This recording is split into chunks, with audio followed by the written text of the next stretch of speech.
Þetta er verkefni 20 í Excel, 20 safntími, þetta er síða 4, ökuhraði, á blaðsíðu F39.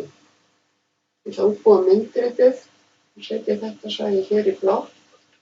Ég fer í Insert, ég vel hér þetta útlit hér, ég skrifa fyrirsögnina.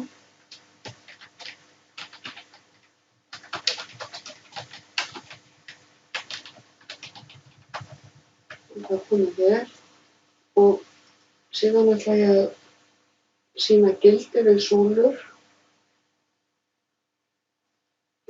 Kemur það hérna fyrir ofan og ég ætla að taka bil milli súlna af.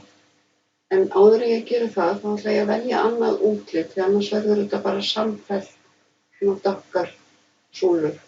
Þannig ég ætla að fara hingað og það er ágætt að velja annað hvort þetta hér eða þetta hér eins og er í bókinni.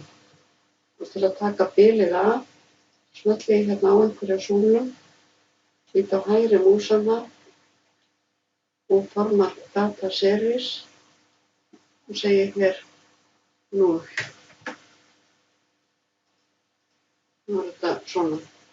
Ég ætla að setja ramma í kring og ég get tekið af þessar tölur hérna á vinstri ásnum af því ég er með þær hérna fyrir ofan. Smelli hér á og ít á delete.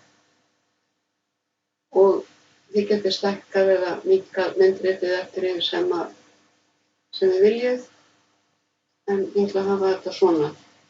Það er oft betra að átta sig á því á myndriti, já það eru 19 bílar sem aka á þessum hraða og svo framvegis, þannig að það er ágætt að setja upp í myndrit einhverja svona töflu eins og er hér og ég ætla að lista.